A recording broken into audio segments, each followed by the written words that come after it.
5월 가정의 달을 맞아서 오늘은 가정의 기초가 되는 부부에 대해서 함께 은혜를 나누고자 합니다. 언젠가 오래전에 아버지 학교에서 있었던 일입니다. 그날 인도하시는 목사님이 참석하신 모든 남편들에게 다 핸드폰을 꺼내게 했습니다. 그리고 그 자리에서 아내에게 문자를 보내게 했어요. 여보 사랑해 이렇게 문자를 보내고 나서 아내들의 이제 반응을 이제 한번 같이 본 겁니다. 어떻게 답장이 왔나 그랬더니 제일 먼저 온 답장이 나도 사랑해요. 여보 성경 공부 잘 마치고 조심해서 오세요. 이렇게 답장이 바로 온 거예요. 그러니까 옆에 있는 다른 분들이 막 부러워하면서 막 이렇게 일제히 막 칭찬을 하고 있는데 두 번째 여보 사랑해 어떤 이제 응답이 왔냐면은 당신 술 마셨어? 막 이렇게.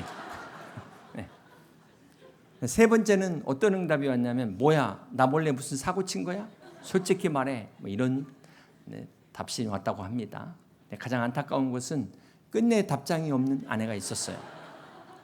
남편이 너무 속상해가지고 집에 가서 이제 아내한테 물었어요. 내가 여보 낮에 사랑한다고 문자 보냈는데 왜 답장 안 했어? 그러니까 아내가 그거 당신이 보낸 거야? 나 스팸인 줄 알고 지웠어 그러더랍니다. 사랑하는 성도 여러분, 선남 선녀가 만나 결혼해서 알콩달콩 살아가는 부부를 인꼬 부부라고 합니다. 그런데 인꼬 부부가 시간이 지나면서 앙꼬가 돼가지고 겉은 하얀데 속은 새카맣게 타들어가는 그런 부부가 되기도 합니다. 그러다가 그 다음 단계는 앵꼬로 들어가죠. 부부관계를 더 이상 지탱할 에너지가 완전히 소진된 상태가 됩니다. 그리고 마지막 단계는 잉크 부부가 됩니다. 이혼 서류에 잉크로 서명하게 되는 안타까운 일을 겪게 됩니다. 어떻게 해야 잉크 부부가 아니라 인꼬 부부로 돌아갈 수 있을까요? 우리가 이 결혼이라는 광야에서 진정한 행복을 누릴 수 있는 방법은 무엇일까요? 오늘 우리는 이 가정의 달을 맞아서 신명기 6장 4절에 이스라엘아 들으라 쉐마의 말씀을 함께 같이 나누고 있습니다. 하나님께서 자기 백성들에게 가장 먼저 주신 말씀이 나를 섬겨라가 아니었습니다. 나를 먼저 사랑하라가 아니었습니다. 나의 말을 들으라가 먼저였습니다. 우리가 어제 경건 말씀을 창세기 46장을 함께 같이 봤는데요. 이제 야곱의 가족 70명이 요셉을 통해 이집트로 거주하게 됩니다. 그런데 그 70명의 가족이 출애굽할 때 몇 명이 될까요? 장정만 60만, 그러니까 대략 200여만 명의 엄청난 민족을 이루게 됩니다. 자, 여기서 우리가 하나님의 섭리를 보게 되죠. 아브라함 한 사람을 택하신 하나님께서 야곱을 통해서 한 민족을 이루시고 마침내 예수 그리스도가 오실 길을 예비하셔서 모든 열방을 구원케 하시는 하나님의 구원 계획이 이렇게 진행되고 있는 것입니다. 이처럼 오늘도 하나님의 섭리 가운데 우리의 삶이 진행되고 있음을 믿으시기를 바랍니다. 사랑하는 성도 여러분, 이처럼 이스라엘은 하나님의 언약 공동체입니다. 큰 언약 공동체라면 이 공동체가 들음에서 시작한다면 가장 작은 공동체 중에 최소의 단위는 가정의 부부입니다. 이 부부 역시 듣는 것에서부터 시작된다. 하나님의 말씀을 듣고 부부가 서로 듣는 것이 중요합니다. 그런데 오늘 가정의 부부들이 보면은 다 서로 자기 얘기만 하지 듣는 사람이 없어요. 오죽하면 옆집이 듣는다고 합니다. 오늘 여러분의 가정은 서로 경청할 수 있는 하나님의 말씀을 듣고 서로 그렇게 들을 수 있는 그런 가족 되시기를 주님의 이름으로 축복합니다.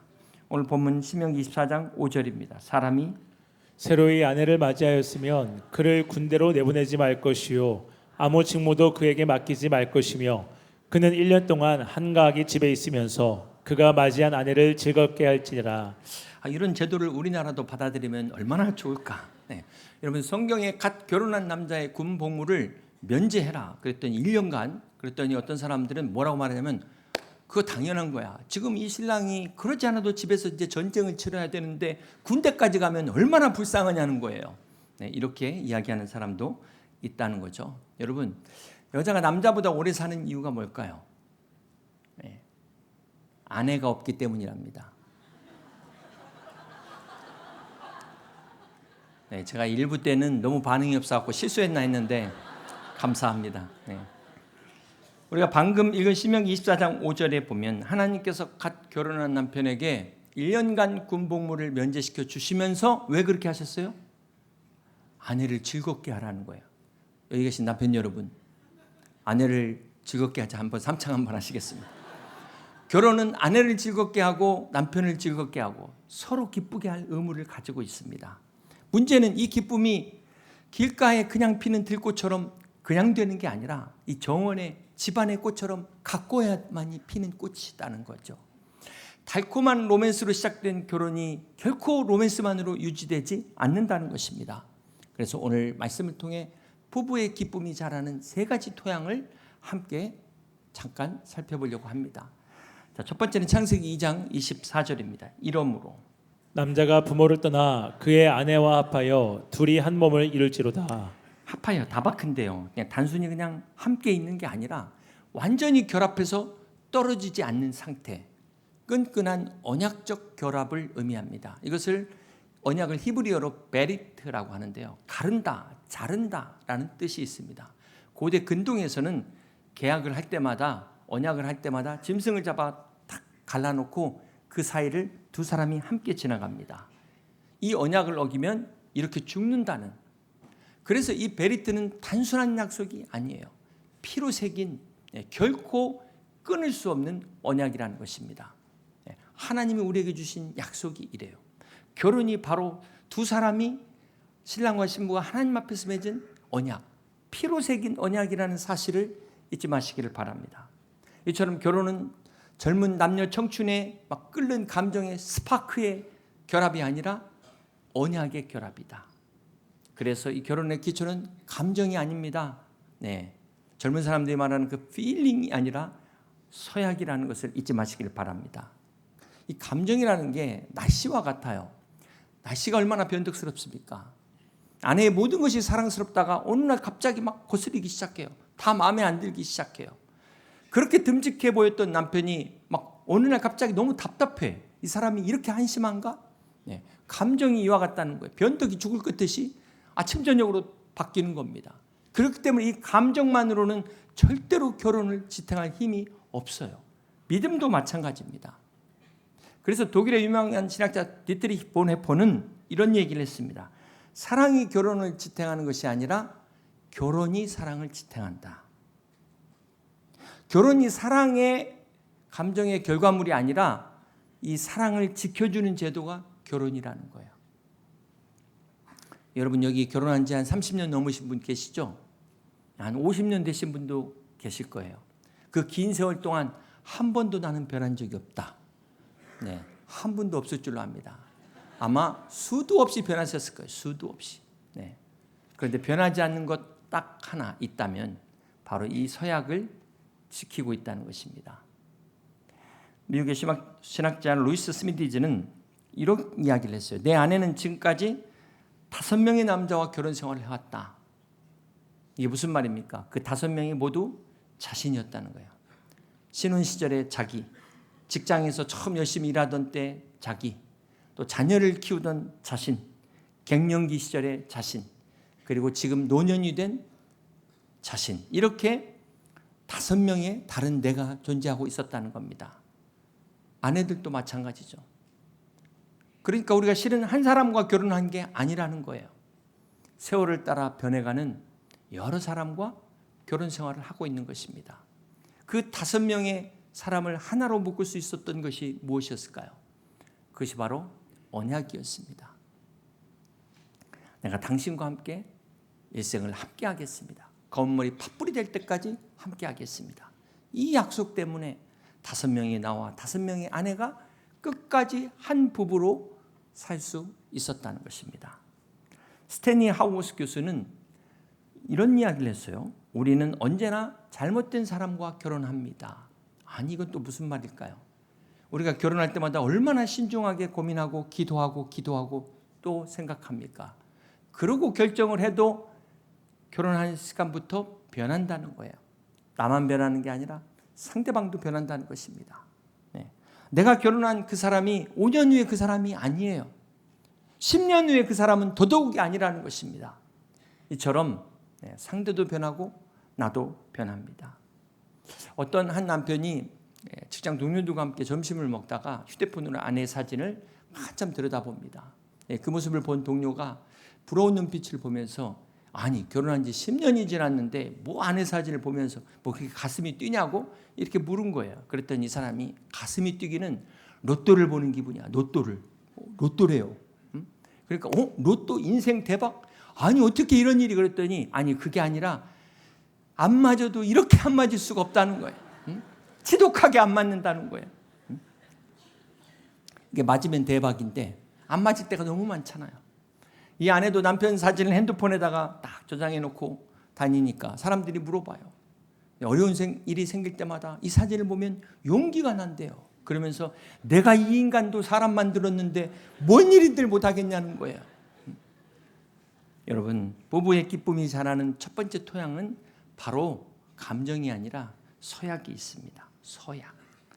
간혹 이 오해하시는 분들은 서약하니까 사랑을 무슨 구속하는 의무로만 생각을 하는데, 이 서약은 기쁨을 가두는 울타리가 아니라 오히려 기쁨을 자라게 하는 토양이에요. 자라게 하는 토양. 이 기쁨이 서약이라는 토양 위에서 안전하게 보호받으면서 마음껏 자라는 겁니다. 사랑하는 성도 여러분, 오늘 여러분의 결혼 생활을 한번 들여다보시기 바랍니다. 한때 활짝 핀 꽃, 지금도 계속 피어 있으십니까? 아니면 나도 모르는 사이에 시들지는 않으셨습니까? 꽃이 시들었을 때 정원사가 제일 먼저 하는 것은 토양을 다시 손보는 겁니다. 흙에 거름을 주는 것처럼 우리가 이 서약이라는 토양을 굳건히 지키면 시들었던 꽃도 다시 피게 될 것입니다. 오늘 경건 말씀은 야곱이 드디어 요셉을 만나는 장면입니다. 그리고 이제 바로 앞에 섰을 때 야곱이 이렇게 고백합니다. 창세기 47장 9절입니다. 야곱이 바로에게 이르되 내 나그네의 길의 세월이 130년이나이다. 험악한 세월을 보내었나이다 하고, 야곱이 130년을 살면서 그 인생을 되돌아보니까 사랑하는 나이를 아내로 얻기 위하여 14년간을 종살이했고, 또 두 아내 사이에서 그 참 한 여자를 데리고 사는 것도 참 쉽지 않은 일인데 두 여자 사이에서 얼마나 많은 고민과 갈등이 있었겠습니까? 그런데 그 사랑하는 또 아내 라헬을 먼저 보내고 그 요셉을 잃어버린 줄 알고 한 20여 년을 살았잖아요. 평탄치 않았다 이렇게 고백해요. 그런 야곱이 노년에 파라오 이 왕 앞에서 축복을 합니다. 험악한 세월을 보낸 야곱의 입에서 축복이 나와요. 이게 우리 그리스도인의 모습이고 이게 우리 그리스도인의 삶이라고 믿습니다. 어떻게 이런 일이 가능할까요? 야곱의 고백에서 우리가 알 수 있어요. 야곱의 자기 인생을 나그네 인생이라고 이야기하잖아요. 그렇습니다. 우리 인생은 나그네 길을 가는 거예요. 결혼도 마찬가지입니다. 나그네 여정의 과정일 뿐입니다. 우리가 이 여정에 원치 않는 험악한 세월이 찾아올 수도 있어요. 험악한 순간이 다가올 수도 있습니다. 그러나 그때마다 우리가 이 서약 위에 서 있게 되면 마침내 축복이 흘러나오게 되어 있습니다. 바라기는 오늘 이 서약의 토양 위에 여러분의 가정에 기쁨의 열매가 가득하시기를 주님의 이름으로 축복합니다. 두 번째 우리가 살펴볼 토양은 창세기 2장 24절입니다. 남자가 부모를 떠나 그의 아내와 합하여 둘이 한 몸을 이룰지로다. 자, 여기 결혼의 세 가지 단계가 나옵니다. 첫 번째는 떠나는 것이고, 두 번째는 합하는 것이고, 세 번째는 한 몸을 이루는 것입니다. 여기 순서가 나오죠. 먼저 떠나야만이 합할 수가 있습니다. 합해야만이 한 몸을 이룰 수가 있습니다. 사랑하는 성도 여러분, 여기 떠나라고 했으니까 부모하고 인연을 끊어라 그 말이 아니죠. 부모를 공경하지만 떠난다는 것은 이제 결혼한 사람은 인간관계의 우선순위가 바뀌어야 된다는 것입니다. 우리 가정의 기쁨이 자라는 두 번째 토양의 비결은 가정의 1순위가 이제는 배우자를 앉혀야 된다는 것입니다. 결혼 전에는 1순위가 부모였어요. 형제였어요. 자매였어요. 그러나 결혼하고 나서는 그 1순위가 배우자가 되어야 된다는 것입니다. 여러분, 부부 사이에 갈등이 끊이지 않는 가정을 보시면 대부분 이 문제예요. 이 자리에서 문제가 시작됩니다. 결혼을 했음에도 여전히 원가족이 1순위가 되어 있는 사람들이 있어요. 그렇게 되면 이건 사랑이 아니라 간섭이 되는 것입니다. 보살피는 게 아니라 이것은 그 가정의 그 영역을 침범하게 되는 것입니다. 시동생, 시누이도 마찬가지고 친정 식구 또한 마찬가지입니다. 어느 날 아내가 남편에게 막 살갑게 묻는 거예요. 자기야, 이 세상에서 누가 제일 좋아? 그랬더니 이 남편이 망설임 없이 즉각적으로 물론 자기지. 그 다음은 우리 애지. 그러니까 그럼 세 번째는 우리 집 강아지. 마지막 네 번째 우리 엄마 그렇더래요. 근데 마침 이 대화를 저 밖에서 시어머니가 들었어요. 문 밖에서. 다음날 시어머니가 일찍 나가면서 식탁 위에 메모 한 장을 써놓고 나갑니다. 1번 1번아 3번 잘 봐라. 4번 노인정 간다. 여러분 뭐 아시는 이야기 웃자고 하는 거지만 가정의 1순위를 가장 예민하게 보는 게 바로 자녀들입니다. 네. 자녀에게 가장 큰 선물은 부부보다 자녀를 더 사랑하는 것이 아니고 부부가 서로 1순위로 사랑하는 것을 보여주는 거예요. 그럴 때 자녀들은 안정감을 누리게 됩니다. 네. 이 1순위라는 게 부부의 대등한 연합을 말합니다. 하나님께서 가정의 질서를 위해서 남편을 머리로도 세웠지만 대등한 연합을 말해요. 고린도전서 7장 5절입니다. 서로 분방하지 말라. 다만 기도할 틈을 얻기 위하여 합의상 얼마 동안은 하되 다시 합하라. 이는 너희가 절제 못함으로 말미암아 사탄이 너희를 시험하지 못하게 하려 함이라. 여러분 기도한다는 게 얼마나 참 거룩하고 영적인 겁니까? 그런데 이 기도하는 것까지도 혼자 일방적으로 하지 말라는 거예요. 부부간에는 반드시 합의하고 분방하라는 것입니다. 영적인 이유고 하나님을 기쁘시게 한다는 것으로 해서 마음대로 혼자 결정하지 말라는 거예요. 부부는 어떤 관계에서도 큰 것이든 작은 것이든 배우자의 동의를 구해야 된다는 것입니다. 여러분 부부가 만약에 이런 대등한 관계가 되지 않으면 어떤 문제가 될까요? 이 갈등이 틈을 내서 결국은 불행으로 이어지게 되는 것입니다. 그러므로 우리가 부모님을 진심으로 공경하되 먼저 부모로부터 떠나는 결단을 해야 돼요. 이것이 결혼입니다. 우리가 형제자매를 진심으로 사랑하되 형제자매로부터 독립하는 결단을 해야 되는 것입니다. 이것이 결혼입니다. 자녀를 사랑하고 정말로 믿음으로 양육하지만 자녀를 우상으로 삼지 않는 결단을 해야 되는 것입니다. 이 비워진 자리에 배우자를 앉히는 것이 바로 결혼입니다. 성경이 말하는 결혼이에요. 부부는 이처럼 한 멍에를 맨 평생의 동역자입니다. 이 두 사람이 평생을 동행하려면 어떻게 해야 될까요? 보폭을 맞춰야 돼요. 보폭을. 빠른 사람은 잠시 멈춰서 숨을 고르고 늦은 사람은 발걸음을 함께 맞추는 이런 배려, 이것이 부부의 사랑입니다. 세 번째는 어떤 토양을 말씀할까요? 마가복음 10장 8절입니다. 그 둘이 한 몸이 될지니라. 이러한즉 이제 둘이 아니요 한 몸이니 그러므로 하나님이 짝지어 주신 것을 사람이 나누지 못할지니라 하시더라.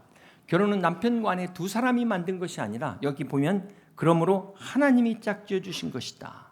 인간의 작품이 아니라 하나님의 작품이라고 말씀합니다. 여기서 우리가 부부의 기쁨이 자라는 세 번째 토양은 하나님이 짝지어 주시는 은혜가 있어야 되는 것입니다. 앞에서 아무리 서약을 하고 아무리 우선순위를 둬도 하나님의 은혜가 없으면 안 돼요. 아무리 우리가 100번 서약하고 혈서로 다짐한들 우리는 이 결혼을 끝까지 지켜낼 힘이 없다는 거예요. 하나님이 은혜를 주셔야만, 남편과 아내에게 은혜를 주셔야만 가정을 지킬 힘이 있는 것입니다. 사랑하는 성도 여러분, 세상은 어떻습니까? 세상은 이 결혼 얼마든지 뒤집어 버려요. 마음에 안 들면 갈라서고 더 좋은 사람 나타나면 고무신을 바꿔 신어버립니다. 이것이 인간의 선택이라면 뭐 그렇게 할지 모르겠지만 오늘 말씀에 하면 이것은 하나님이 짝지어 주신 것이라고 말씀하셨어요. 하나님의 섭리라는 것입니다. 에베소서 5장 31절입니다. 그러므로 사람이 부모를 떠나 그 아내와 합하여 그들이 한 육체가 될지니 이 비밀이 크도다. 비밀이라는 거예요. 왜 비밀입니까? 바로 그리스도와 교회의 관계이기 때문에 그렇다는 거예요. 하나님께서 남자와 여자를 만드시고 부모를 떠나 한 몸을 이루게 하신 것은 바로 그리스도와 신부된 교회의 관계를 세상에게 보여주시기 위함이라는 것입니다. 간혹 이 순서를 거꾸로 이해하시는 분들이 계세요. 하나님이 결혼을 만드시고 나서 아담과 하와를 먼저 창조했으니까 그 다음에 이제 교회가 나중에 신약이 생겼으니까 이 결혼 제도가 이제 그리스도와 교회 관계야. 그렇지 않습니다. 오늘 에베소 5장의 말씀은 이 비밀이 그리스도와 교회 관계라는 것은 무엇입니까? 하나님이 처음에 창조 전부터 이미 하나님이 영원 전부터 정하셨다는 거예요. 그리스도와 교회의 사랑이 먼저 있었다는 거예요. 그리고 나서 그 다음에 그 본으로 나온 것이 우리의 결혼이라는 것입니다. 그러므로 오늘 우리 가정의 결혼은 그리스도와 교회의 사랑을 보여줘야 된다는 거예요. 하나님의 사랑의 디스플레이가 되어야 된다는 것입니다. 문제는 우리에게 이러한 사랑이 없다는 거죠. 그리스도께서 교회를 사랑하시는 사랑으로 우리가 배우자를 사랑할 이 힘이 우리 안에 없다는 거예요. 많은 이 미혼 청년들이 착각합니다. 좋은 배우자를 만나야지. 그러면 내 외로움도 해결되고 내 결핍이 채워질 거야. 그래서 착각하고 둘이 결혼을 했어요. 막상 어떻게 됩니까? 두 결핍이 만나가지고 더 큰 결핍을 만들어 버렸어요. 메마른 토양이 둘이 만나니까 그냥 사막이 돼버렸어요. 사막이. 그러면서 남편은 아내에게 왜 좀 더 잘해주지 않냐고 막 더 요구합니다. 아내도 남편에게 왜 나를 더 사랑하지 않냐고 막 더 요구하는 거예요. 줄 것 없는 두 사람 만나가지고 서로 달라고만 하니 이 가정이 비극이 되는 거죠. 이게 결혼의 비극입니다. 사랑하는 성도 여러분, 우리는 이 모든 필요를 채워줄 수가 없어요. 아무리 배우자가 훌륭하다 할지라도 우리의 결핍은 오직 하나님만이 채우실 수 있습니다. 이것을 아셔야 돼요. 부부가 매일 그러므로 하나님의 은혜의 토양 아래 자신의 뿌리를 내리면 어떻게 될까요? 그러면 그 사랑이 흘러 넘치게 돼 있는 거예요. 그때 비로소 부부가 서로에게 사랑을 줄 수 있게 되는 것입니다. 그때 비로소 그 두 사람 안에 이 기쁨의 꽃이 피게 되는 것입니다. 로마서 12장 10절 말씀 같이 한번 보겠습니다. 형제를 사랑하여 서로 우애하고 존경하기를 서로 먼저 하며. 이 원문을 직역하면은 존경하기를 서로 경쟁하듯 하라 이 뜻이에요. 가정 안에서 더 받으려고만 경쟁하지 마시고 더 주려고 경쟁하라는 거예요. 더 내 것만 챙기려고 경쟁하지 마시고 더 존경하는 경쟁을 하라는 것입니다. 이런 가정이 행복한 가정인 줄 믿으시기 바랍니다. 사랑하는 성도 여러분, 어느 정원에도 꽃만 있는 정원은 없습니다. 세상에 아무리 아름답게 가꾼 정원도 반드시 잡초가 자라게 돼 있어요. 잡초 없는 정원은 존재하지 않습니다. 그런데 결혼 생활도 이와 같다는 거예요. 우리 가정 안에 아름다운 꽃만 피기를 바라지만 원치 않는 잡초가 자라요. 특히 손길이 닿지 않는 구석에 나도 모르는 사이에 막 무성하게 잡초가 자라고 있습니다. 우리가 이 잡초를 뽑아야 되겠지만 그렇다고 잡초 옆에다가 살림을 차릴 필요는 없다는 거예요. 우리는 꽃밭에서 살아야 되지 않겠습니까? 꽃밭.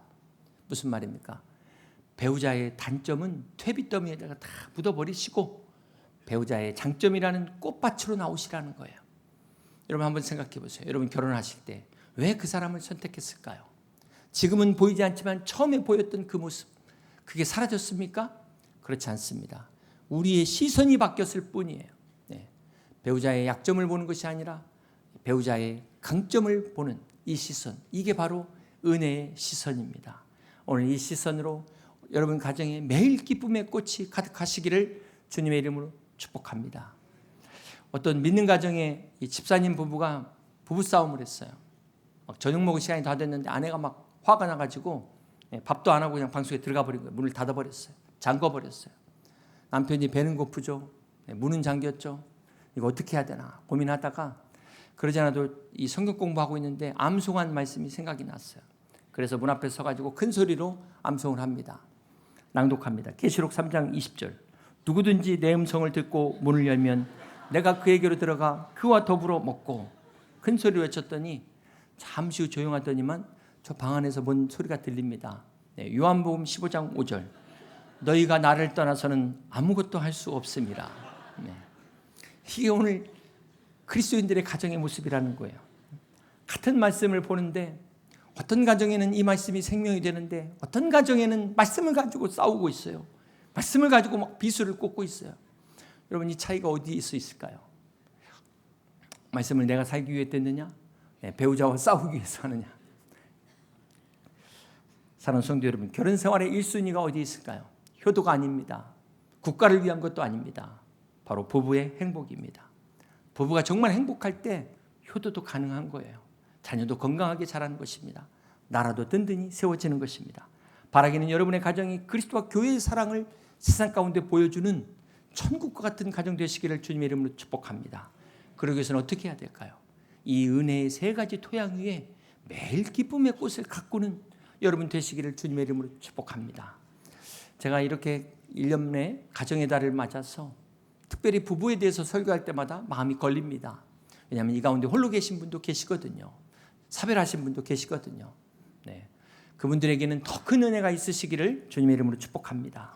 이사야서 54장 5절입니다. 이는 너희를 지으신 이가 내 남편이시라. 그의 이름은 만군의 여호와이시며 내 구속자는 이스라엘의 거룩한 이시라. 그는 온 땅의 하나님이라. 일컬음을 받으실 것이라. 여기 우리 하나님이 우리의 남편이 되신대요. 결혼한 사람만이 아니라 그리스도를 영접한 모든 성도가 다 그리스도의 신부라고 말씀하고 있습니다. 그러므로 여기 홀로 계신 분 결코 혼자가 아닙니다. 신랑 되신 우리 주님께서 항상 함께하고 있음을 기억하시기 바랍니다.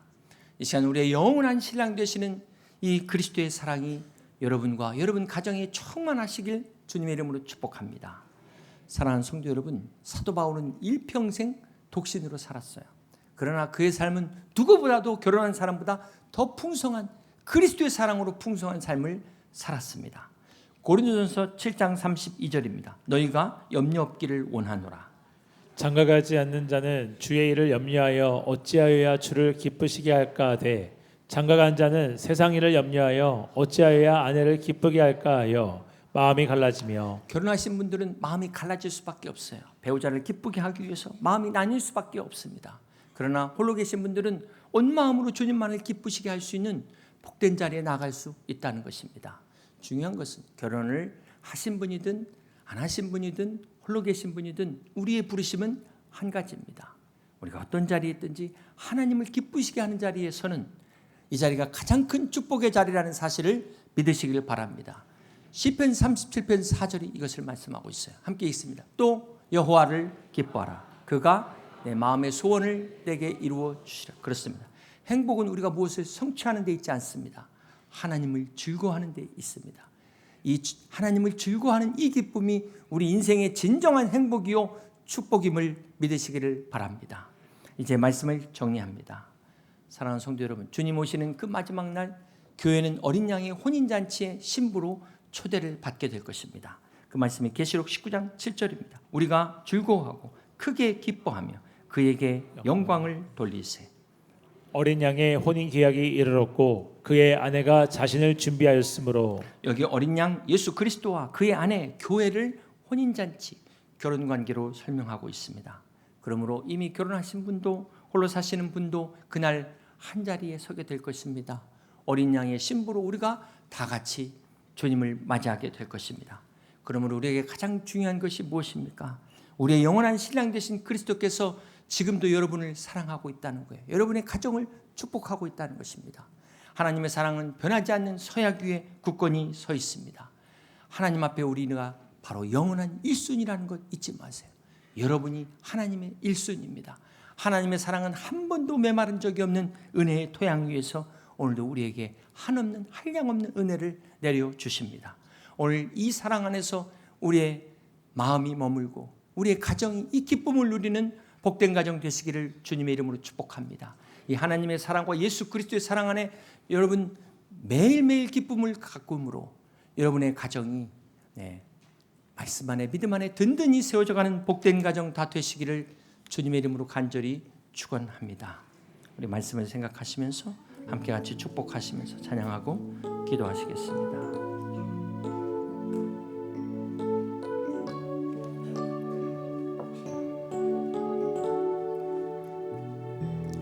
나의 은총의 이분이여 너를 아노라. 너의 이름을 내가 아노라. 너의 이름을 내가 아노라. 나의 사랑을 아는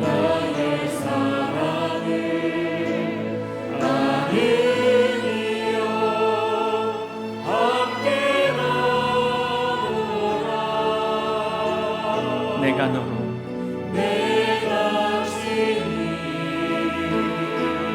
함께 가노라.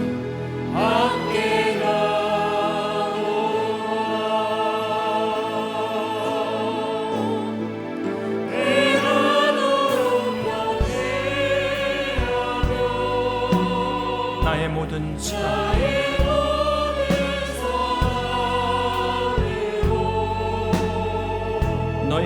악을 지나며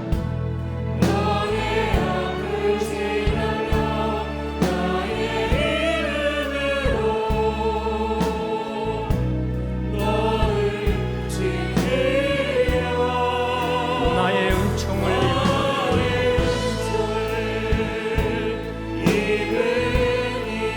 나의 사랑을 아는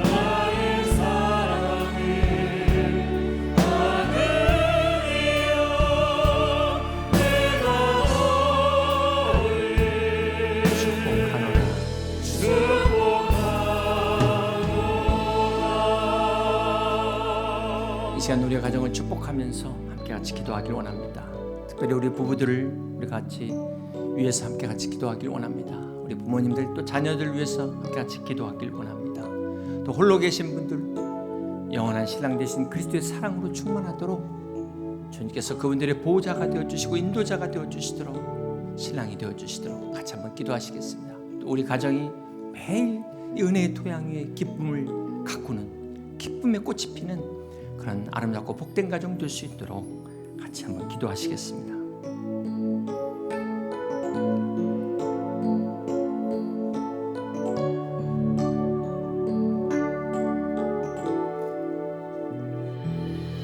나의 은총을 이분이여 너를 아노라.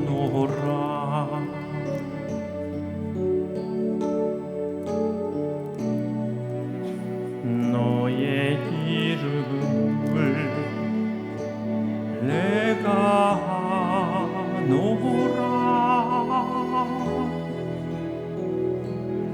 나의 사랑을 아는 이여 함께 가노라. 내가 친히 함께 가노라.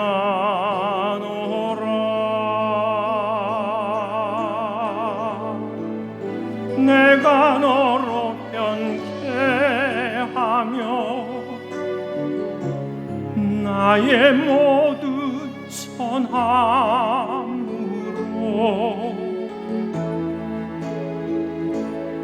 너의 앞을 지나며 나의 이름으로 너를 지키리라. 나의 은총을 이분이여 나의 사랑을 아는 이여 내가 너를 축복하노라.